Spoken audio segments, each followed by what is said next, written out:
वज़ीर-ए-आज़म नरेंद्र मोदी ने उत्तराखंड के रुद्रपुर में इंतखाबी रैली से खिताब करते हुए कहा, हर बदउनवान के खिलाफ कार्रवाई की जाएगी। तीसरी मुद्दत कार के आगाज में करप्शन पर हमला मजीद किया जाएगा तेज। राजस्थान में भी पीएम ने की रैली।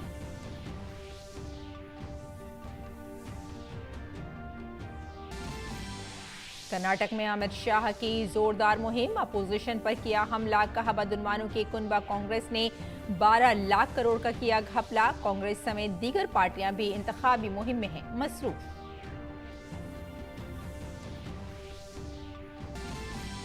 कांग्रेस ने लोकसभा इंतखाबात के लिए उम्मीदवारों की एक और फहरिस्त की जारी। फहरिस्त में आंध्र प्रदेश, उड़ीसा, बिहार और मगरबी बंगाल के 17 उम्मीदवारों के नामों का किया ऐलान। बीजेपी ने आइंदा उड़ीसा असेंबली इंतखाबात के लिए 112 उम्मीदवारों की फहरिस्त की जारी।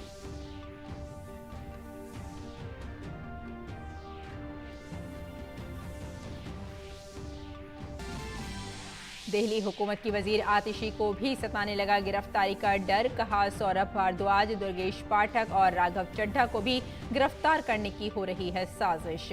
बीजेपी ने इल्जामात को बेबुनियाद करार दिया। आम आदमी पार्टी के लीडर संजय सिंह को शराब घपले के मामले में मिली जमानत। वहीं मनीष सिसोदिया की जमानत की अर्जी पर राउस एवेन्यू कोर्ट में हुई समाअत। अदालत ने ईडी के दलाइल से खबरनामे में आपका इस्तकबाल है। मैं हूं आपके साथ रेशमा फारूकी। आइए तफसील से आप खबरों पर नजर डालते हैं। वज़ीर-ए-आज़म नरेंद्र मोदी ने आज नैनीताल उधम सिंह नगर लोकसभा हल्के के तहत रुद्रपुर में लोकसभा इंतखाबात के लिए उत्तराखंड में पहली इंतखाबी रैली से खिताब किया। पीएम मोदी ने कहा कि कांग्रेस अपनी हंगामी जहनियत के साथ अब जमहूरियत पर यकीन नहीं रखती है। उन्होंने कहा कांग्रेस लीडरों पर लोगों को मैंडेट के खिलाफ उकसाने का इल्जाम लगाया। वहीं वज़ीर-ए-आज़म मोदी ने राजस्थान में भी रैली से खिताब किया।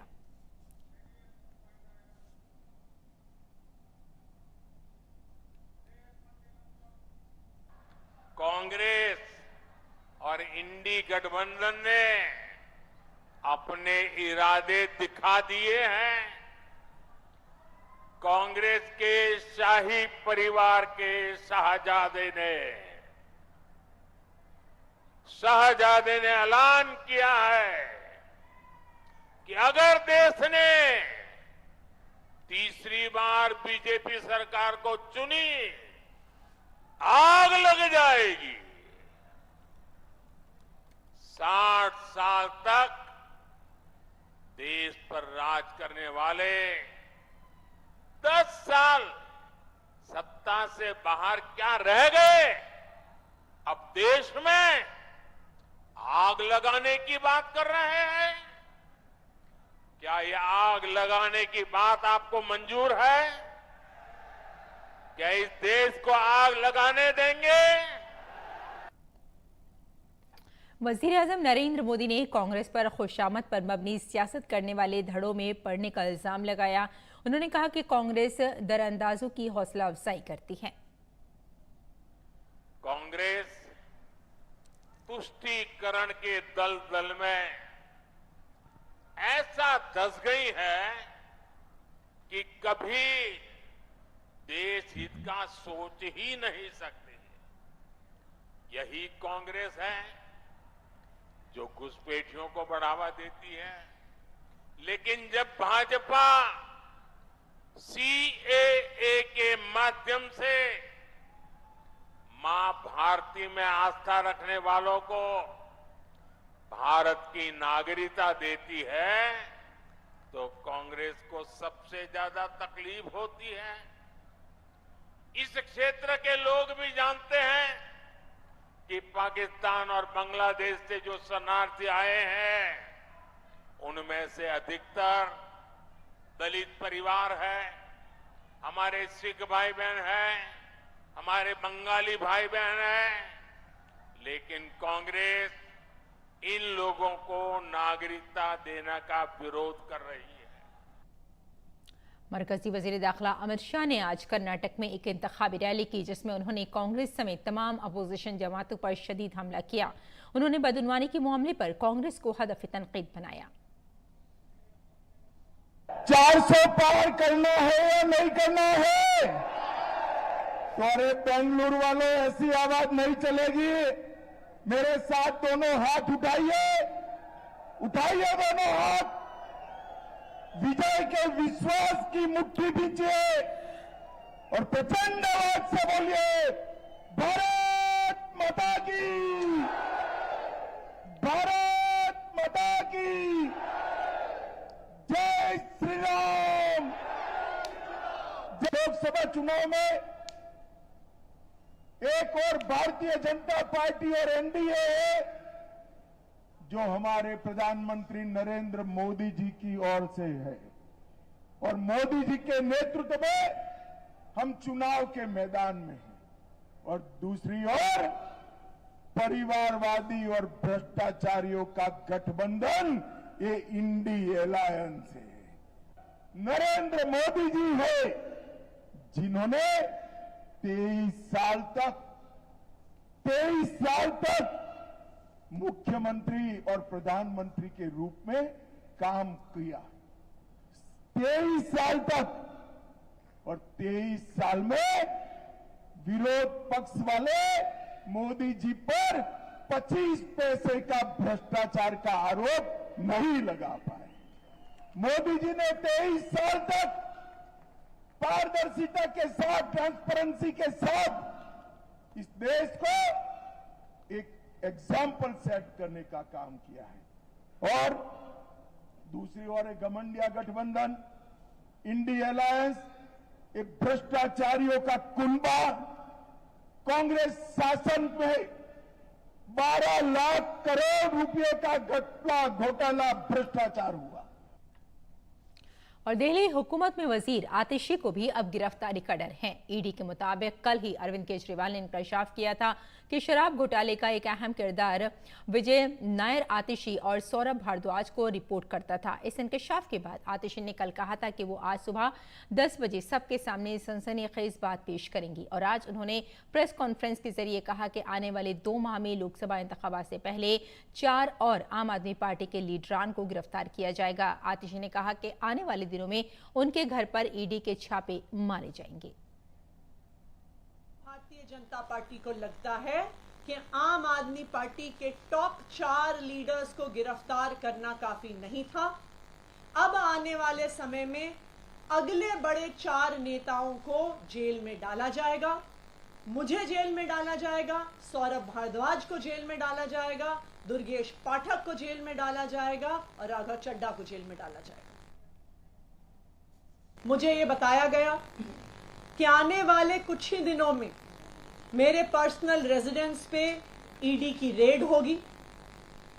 ना सिर्फ मेरे घर में ईडी की रेड होगी, मेरे रिश्तेदारों, मेरे परिवार वालों के घर में रेड होगी।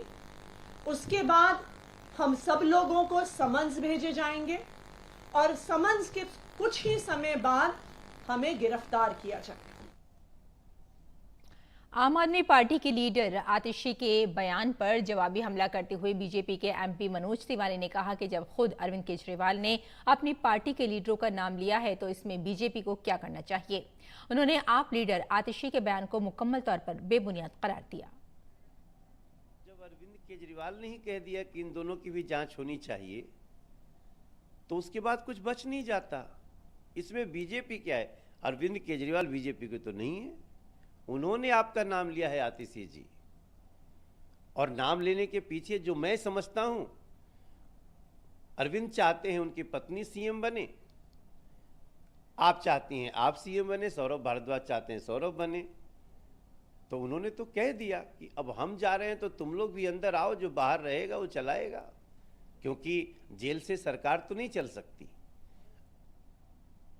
बीजेपी लीडर बांसुरी स्वराज ने कहा कि दिल्ली के वजीर आला अरविंद केजरीवाल ने खुद ईडी के सामने आतिशी और सौरभ भारद्वाज के नामों का इंकशाफ किया है। उन्होंने आतिशी के बयान को मुकम्मल तौर पर बेबुनियाद करार दिया। माननीय मंत्री आतिशी जी के बयान से उनकी बौखलाहट और उनकी झुंझलाहट परिलक्षित होती हैं। दरअसल कल माननीय मुख्यमंत्री अरविंद केजरीवाल जी ने जांच का रुख आतिशी जी और माननीय मंत्री सौरभ भारद्वाज जी की तरफ कर दिया है। तो अगर जांच की आंच उनके यहाँ जाती है या पहुंचती है तो इसके लिए पूरी तरह जिम्मेदार हैं माननीय मुख्यमंत्री अरविंद केजरीवाल जी। आतिशी जी मन घड़ंत आरोप लगा रही हैं। मैं उनको चैलेंज करती हूं कि नाम उजागर करिए। भारतीय जनता पार्टी को माननीय मंत्री आतिशी जी की बिल्कुल जरूरत नहीं है। और आप ये देखिए ये कैसा दोषारोपण कर रहे हैं। अब आतिशी जी जांच की आंच का रुख दुर्गेश पाठक जी और राघव चड्ढा जी की तरफ भी कर रही हैं। सुप्रीम कोर्ट ने आम आदमी पार्टी के राज्यसभा मेंबर पार्लियामेंट संजय सिंह को जमानत दे दी है। संजय सिंह दिल्ली शराब की पॉलिसी के मामले से मुताल्लिक मनी लॉन्ड्रिंग केस में इन्फोर्समेंट डायरेक्टोरेट की हिरासत में थे। अदालत ने वाज़ेह किया कि संजय सिंह को जो रियायत दी है वो किसी दीगर मामले में मिसाल नहीं बनेगी। अदालत ने यह भी कहा कि संजय सिंह सियासी सरगर्मियों में हिस्सा ले सकेंगे। ईडी ने संजय सिंह की जमानत की दरख्वास्त की मुखालफत न करने का फैसला किया है। संजय सिंह गुज़िश्ता 6 माह से जेल में थे।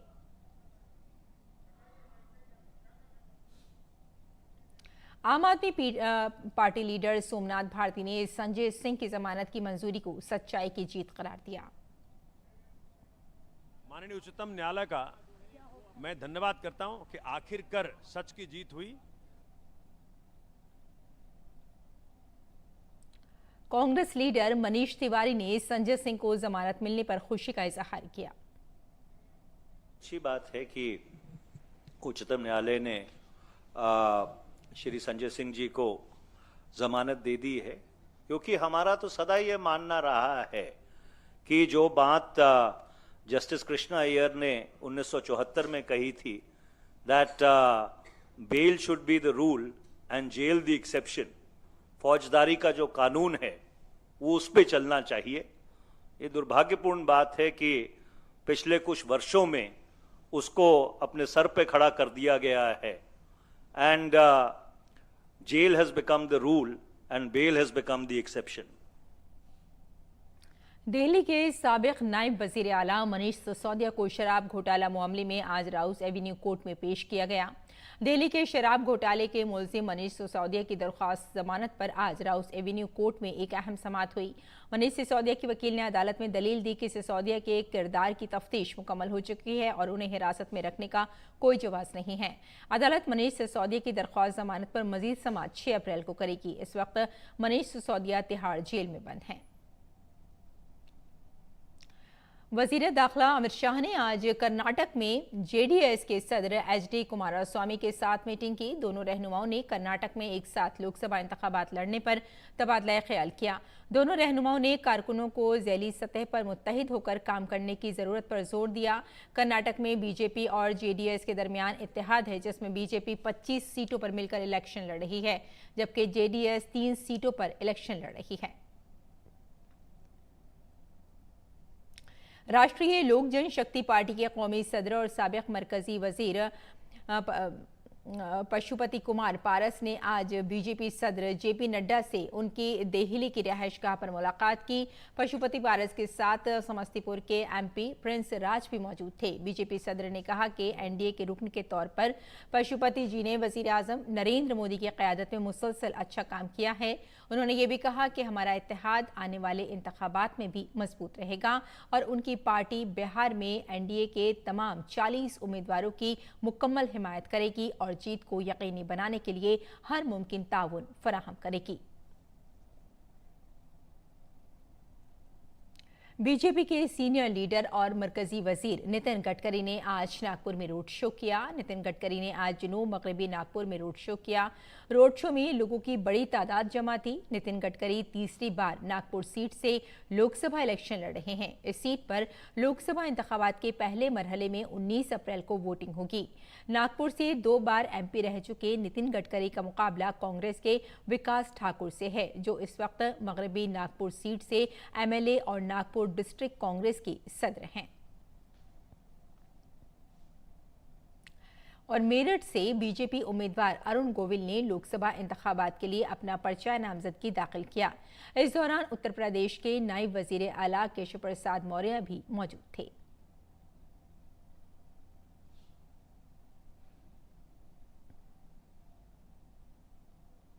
कांग्रेस उम्मीदवार भूपेश बघेल ने लोकसभा इंतखाबात के दूसरे मरहले के लिए राजनांदगांव सीट से पर्चा नामजदगी दाखिल किया है। इस दौरान अपोजिशन लीडर चरणदास महंत मौजूद थे।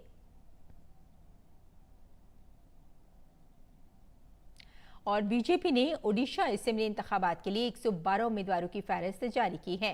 बीजेपी ने इस फहरिस्त में 8 खवातीन उम्मीदवारों को खड़ा किया है। रियासत में 2024 में लोकसभा इंतखाबात के साथ असेंबली इंतखाबात होने हैं।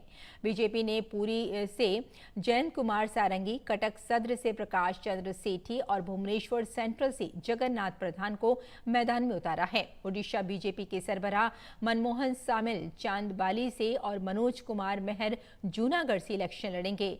सेसर मिश्रा को हंजेली से मैदान में उतारा गया है, जहां उनका मुकाबला बीजेडी सुप्रीमो और वजीर आला नवीन पटनायक से होगा। ओडिशा असेंबली इंतखाबात के लिए वोटिंग 4 मरहलों में होनी है। पहला मरहला 23 मई से शुरू हो रहा है, जिसमें 28 असेंबली सीटों पर वोटिंग होनी है। त्रिपुरा के वजीर आला मानिक शाह ने रियासत में आइंदा लोकसभा इंतखाबात की मुहिम के दौरान क्वाई में एक रोड शो में हिस्सा लिया। काबिल जिक्र है कि त्रिपुरा में 2 लोकसभा सीटें हैं। त्रिपुरा वेस्ट के लिए पहले मरहले की वोटिंग 19 अप्रैल को होगी, जबकि त्रिपुरा ईस्ट के लिए दूसरे मरहले की वोटिंग 26 अप्रैल को होगी। बीजेपी ने पिछली लोकसभा में त्रिपुरा की दोनों सीटें जीती थी।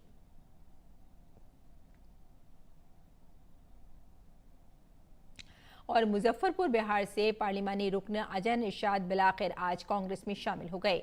उन्हें बीजेपी ने टिकट दिया था। जब से टिकट जारी किया गया था, ऐसा इम्कान जाहिर किया जा रहा था कि बिहार कांग्रेस के सदर अखिलेश सिंह और बिहार इंचार्ज मोहन प्रकाश ने अजय निषाद को पार्टी में शामिल किया है।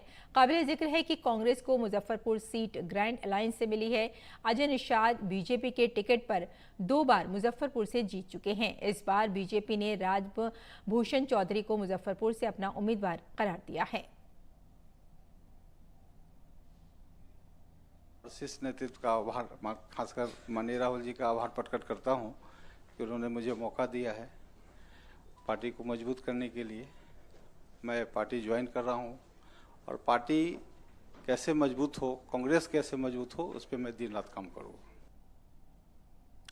भारतीय कम्युनिस्ट पार्टी के लीडर सुभाषिनी अली ने कांग्रेस लीडर राहुल गांधी के वायनाड से इलेक्शन लड़ने पर कहा कि कांग्रेस बीजेपी के खिलाफ मुत्तहिद लड़ाई लड़ने का दावा कर रही है, लेकिन राहुल गांधी बीजेपी के गढ़ उत्तर प्रदेश के बजाय केरल से इलेक्शन लड़ रहे हैं। उन्होंने सवाल पूछा कि राहुल गांधी वायनाड से इलेक्शन लड़कर क्या पैगाम देना चाहते हैं। कांग्रेस पार्टी ये दावा कर रही है कि भारतीय जनता पार्टी के खिलाफ जो संयुक्त संघर्ष है उसका नेतृत्व वो कर रहे हैं। तो जो उनके सबसे बड़े नेता हैं वो केरला में क्यों चुनाव लड़ रहे हैं, जहां पर भारतीय जनता पार्टी से लड़ाई है ही नहीं। उनको लड़ाई लड़नी चाहिए उत्तर प्रदेश से, जहां सबसे बड़ा गढ़ है भारतीय जनता पार्टी का, और वहां अगर वो परास्त करते हैं भारतीय जनता पार्टी के दिग्गजों को तो उसका बहुत बड़ा असर पड़ेगा। तो ये जो है उनको सोचना चाहिए कि वायनाड से लड़ करके वो क्या संदेश दे रहे हैं। इलेक्शन कमीशन ने 6 रियासतों में जनरल और खुसूसी पॉलिसी मुबसरीन भेजे हैं। ये रियासतें आंध्र प्रदेश, बिहार, महाराष्ट्र, उड़ीसा, उत्तर प्रदेश और मगरबी बंगाल हैं। इसके अलावा 5 रियासतों आंध्र प्रदेश, कर्नाटक, उड़ीसा, तमिलनाडु और उत्तर प्रदेश में स्पेशल एक्सपेंडिचर्स मुबसरीन को तैनात किया गया है, जबकि कमीशन के मुंशी हैं स्पेशल ऑब्जर्वर के जरिए इंतहाई अहम मालूमात हासिल की जाए और पूरे इलाके पर नजर रखी जाए ताकि सभी सियासी जमातों को इंतखाबात में यकसा मौके मिल सके। सिक्योरिटी फोर्सेस की टीम बीजापुर जिले के नक्सल मुतासिरा इलाके गंगलोर गई थी। इसमें DRG, CRPF, cobra, Bastar fighters, Bastar battalion और सीएएफ एहलकारों की मुश्तरका टीमें शामिल थीं। इस दौरान सिक्योरिटी फोर्सेस और नक्सलियों के दरमियान तसादुम हुआ है। सिक्योरिटी एहलकारों ने भारी मकदार में इंसास LMG और AK-47 जैसे खुदकार हथियार बरामद किए। उत्तर प्रदेश के वजीर आला और senior BJP leader Yogi Adityanath ने कहा है कि पीएम मोदी की क़यादत में दुनिया में भारत की इज्जत बढ़ी है। पीलीभीत में कॉन्फ्रेंस से खिताब करते हुए योगी आदित्यनाथ ने कहा कि 2014 के बाद मुल्क में काफी तरक्की हुई है। आपने 2014 के पहले के भारत को भी देखा है और 2014 के बाद के भारत को भी। 2024 में जो हम हैं, दुनिया के अंदर भारत का सम्मान बढ़ा है। दुनिया के अंदर जो भारतीय रहता है आज बड़े गर्व से कहता है कि मैं भारत का निवासी हूं। लोग पूछते हैं कौन कहां से, तो लोग कहते हैं हम उस भारत के निवासी हैं जिसको दुनिया का सबसे लोकप्रिय राजनेता श्री नरेंद्र मोदी जिस देश को नेतृत्व दे रहे हैं। वजीर खारजा डॉक्टर एस जयशंकर ने कहा कि पिछले 10 सालों में मुल्क में 25 करोड़ लोग गुर्बत से बाहर निकल आए हैं। राजकोट में इंटेलेक्चुअल मीट से खिताब करते हुए उन्होंने कहा कि आज दुनिया देख रही है कि पिछले 10 सालों में भारत में काफी तब्दीली आई है। दुनिया ये भी देखती है कि भारत में कितनी प्रगति हुई है। तो जो भी हमारे यहाँ जो हम कहते हैं कि आज, क्योंकि आप जानते हैं कि पिछले दशक में 25 करोड़ लोग जो हैं वो पॉवर्टी से निकले हैं, 25 करोड़। तो ये आंकड़े जब दुनिया देखती है कि जब जल जीवन के कारण कितने घरों में आज पानी आ रहा है या कितने घर जो हैं बिजली की कनेक्शन बन रही है, कितने गांवों में रोड पहुंच चुका है, कितने लोग को आयुष्मान भारत के कारण हेल्थ एक्सेस मिल रहा है, ये मेल फीमेल रेशियो कितना बैलेंस हो रहा है, कितने लोग स्कूल जा रहे हैं, कितने लोग पूरी स्कूलिंग करते हैं। तो ये सब जो है इसका जब दुनिया अनुमान लगाती है तो इसमें भी भारत का एक बहुत बड़ा महत्व है और दुनिया खासकर जो यूएन जैसे एजेंसी हैं वो उसको पहचानते हैं। इस्राएली वज़ीर आज़म बेंजामिन नेतन्याहू ने मुल्क में न्यूज़ चैनल अल जज़ीरा की नशरियात पर पाबंदी लगा दी है। नेतन्याहू ने कल पार्लियामेंट से एक कानून पास करने के बाद इस चैनल को बंद करने का अज़्म ज़ाहिर किया। इस कानून की मंजूरी के बाद हुकूमत के लिए इसराइल में अल जज़ीरा की नशरियात बंद करने का रास्ता साफ हो गया। नेतन्याहू ने अल जज़ीरा पर इसराइली सलामती को नुकसान पहुंचाने, 7 अक्टूबर को हमास के हमलों में हिस्सा लेने और इसराइल के खिलाफ तशद्दुद को हवा देने का इल्जाम लगाया। नेतन्याहू ने एक्स पर पोस्ट किया, दहशतगर्द चैनल अल जज़ीरा अब इसराइल में नशर नहीं किया जाएगा। मेरा अज़्म है कि चैनल की सरगर्मियों को रोकने के लिए नए कानून के तहत फौरी कार्रवाई करूंगा। और खेल की खबरों में इंडियन प्रीमियर लीग में आज होने वाले मैच में लखनऊ सुपर जायंट्स और रॉयल चैलेंजर्स बेंगलोर की टीम आमने सामने होगी। अपने आखिरी मैच में लखनऊ ने पंजाब किंग्स को शिकस्त दी थी, जबकि आरसीबी को आखिरी मैच में कोलकाता के खिलाफ शिकस्त का सामना करना पड़ा था। लखनऊ सुपर जायंट्स 2 मैचों में 1 जीत और 1 हार के साथ टेबल में 6ठे नंबर पर है। वहीं रॉयल चैलेंजर्स बेंगलोर 3 मैचों में 1 जीत और 2 हार के बाद टेबल में 9वें नंबर पर है। गुज़िश्ता रोज खेले गए इंडियन प्रीमियर लीग के मैच में राजस्थान रॉयल्स ने मुंबई इंडियंस को 6 विकेट से शिकस्त दे दी। मुंबई की टीम ने पहले बैटिंग करते हुए मुकर्ररा 20 ओवर्स में 9 विकेट पर 125 रन बनाए। मुंबई की जानिब से कप्तान हार्दिक पांड्या ने सबसे ज्यादा 34 रन बनाए। जवाब में राजस्थान की टीम ने हदफ 15.3 ओवर में 4 विकेट के नुकसान पर हासिल कर लिया। मुंबई इंडियंस की ये मुसलसल तीसरी शिकस्त है, जबकि राजस्थान की ये मुसलसल तीसरी जीत है। इस जीत के साथ ही राजस्थान की टीम पॉइंट्स टेबल में टॉप पर आ गई है। तो नाज़रीन, खबरनामे में फिलहाल इतना ही। इजाजत दें, आदाब।